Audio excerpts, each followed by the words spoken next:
Good evening, my name is Allison Knarzer, and this is my video assignment for Module 5.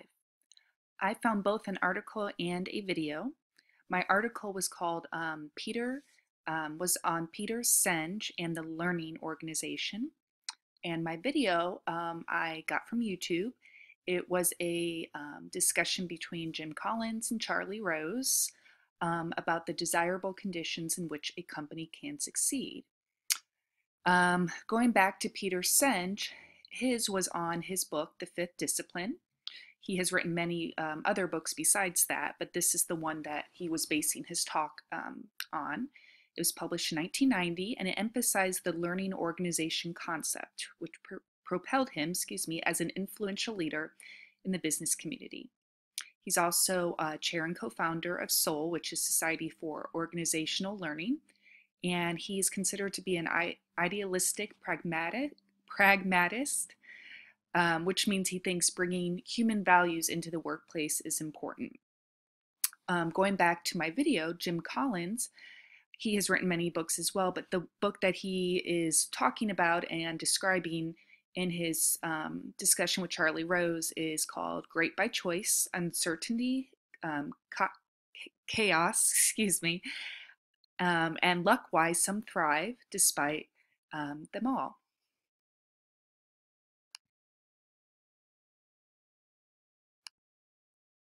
Peter Senge stated that these 5 basic disciplines innovate learning and break away from the traditional way of learning. They are systems thinking, personal mastery, mental models, building shared vision, and team learning.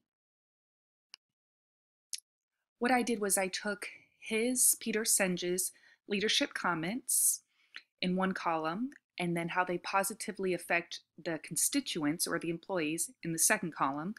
And then I took research from our book, The Leadership Challenge, and what I've read during this course in the third column to support the other two. Number one, Peter Senge believes that both adaptive learning and generative learning are vital in a workplace. This positively affects constituents because generative learning is learning that enhances the constituents' capacity to create.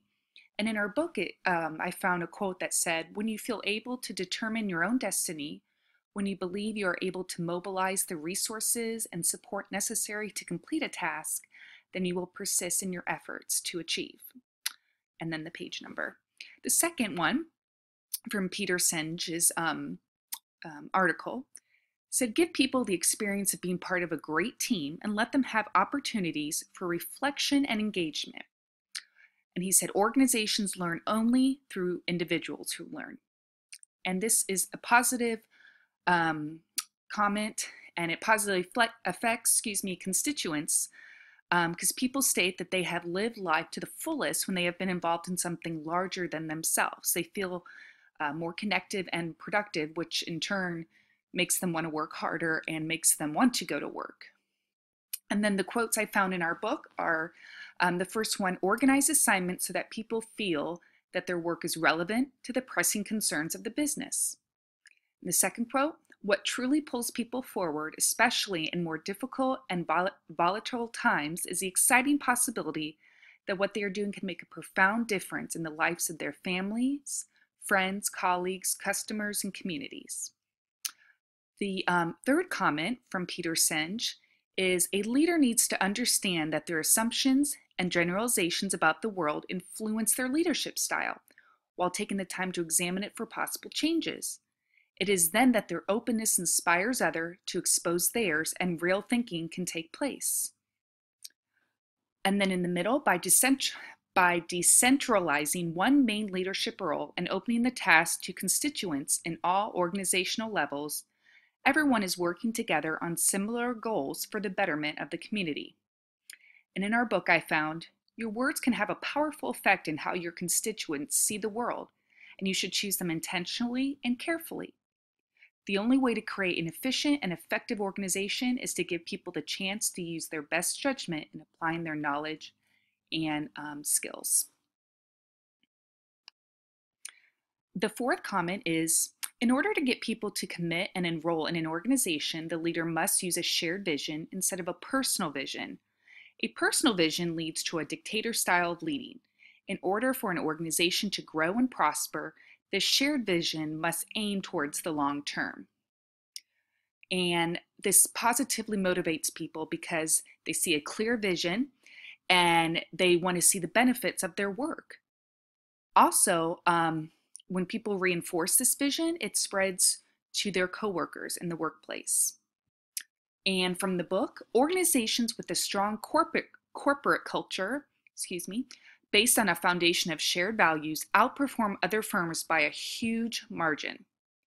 And the second quote, you can't command commitment, you have to inspire it. You have to enlist others in a common vision by appealing to shared aspirations. And the fifth and last comment is team leading is essential for creating dialogue among its members, where insights that would have only been known individually are fused together to create good, viable results. Along with these good results benefiting the organization, members will learn and grow quicker than could have occurred otherwise, which is positive for them. From the book, the quotes are, I learned, recalls Christian, which was a story in one of the personal best stories, how much relationships can improve when people meet face to face, even if they've been talking on the phone almost every day. The second quote, to create conditions in which people know that they can count on each other, a leader needs to develop corporate goals and roles, support norms of reciprocity, I always have trouble saying that word, structure projects to promote joint efforts, and support face-to-face interactions. My video on Jim Collins, he delineated 5 levels that a person working at a company will go through. Level 1, highly capable individual.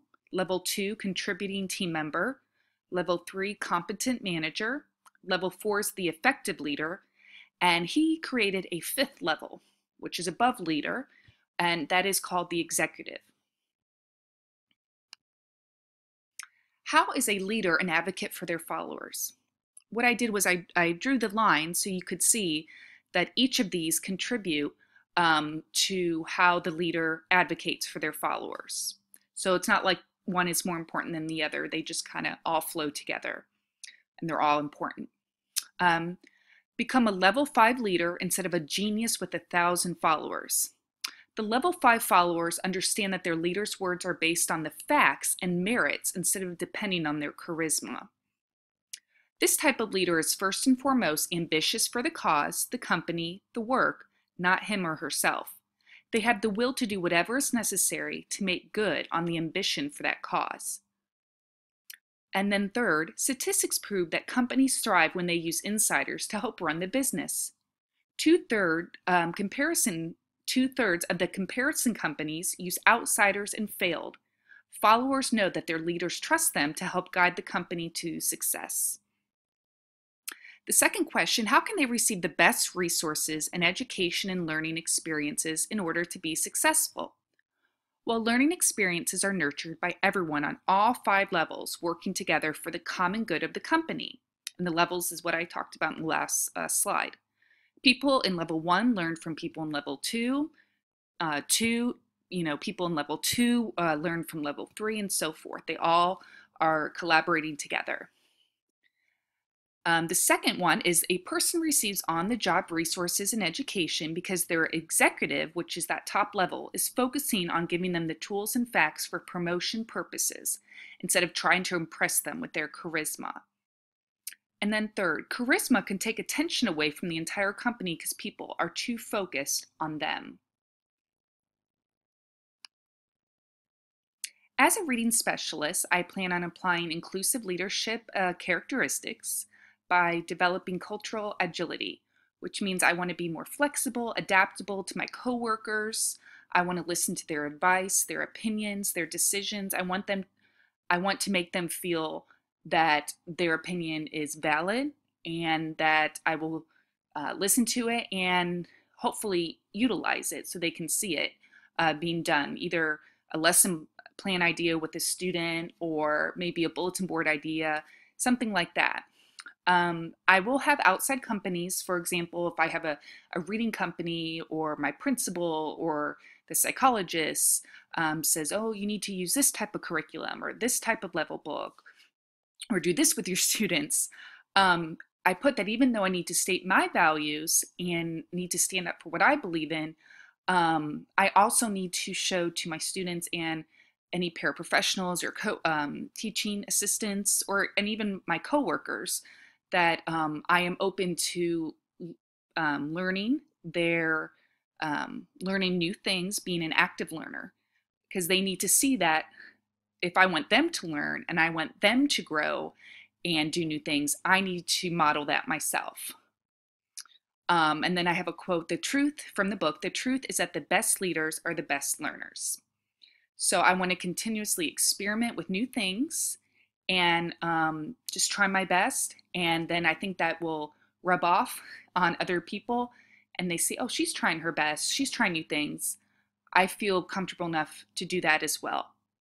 And the second, communicate positive feedback, praise, and provide constructive criticism. When I worked at when I worked as a 7th grade special education teacher at a middle school, we got these positive notes. Everyone would get nominated once a week, and I got a few during the school year. And I know that it really boosted my self-confidence. And since I was kind of the outsider, being a military wife, it was my first year there, and I'm not local to the town.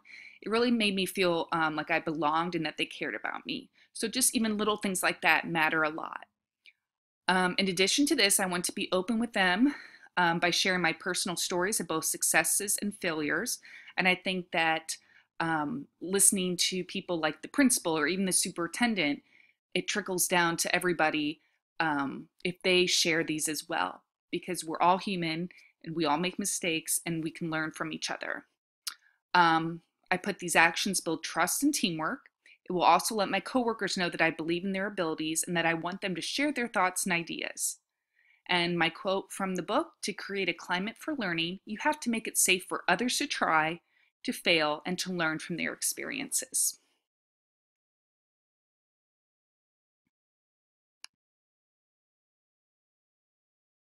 Inclusive leadership challenges. I'm going to hurry up and read this because I see I have like 2 minutes left, but the two that I felt were the biggest challenges were teamwork and diversity.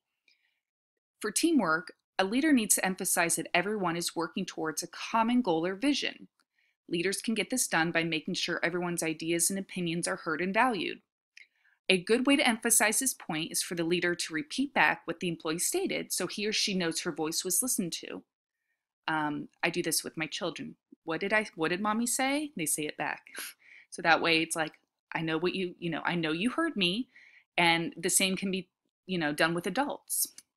Our book states that a leader should designate at least 25% of every weekly staff meeting to listening to outside ideas for improving processes and technologies and developing new products and services.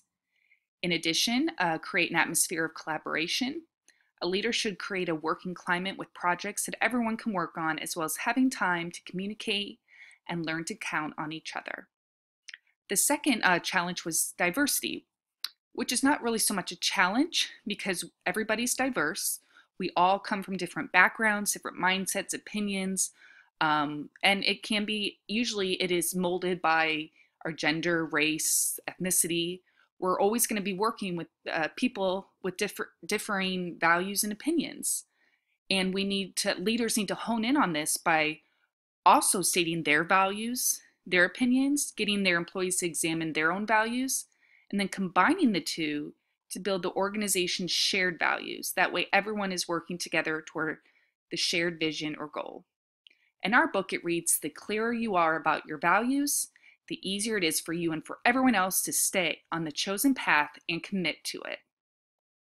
I hope you like my presentation. This is my first time doing the webcam and the video voiceover, so hopefully it looks okay and good, and that you enjoyed it. So thank you so much.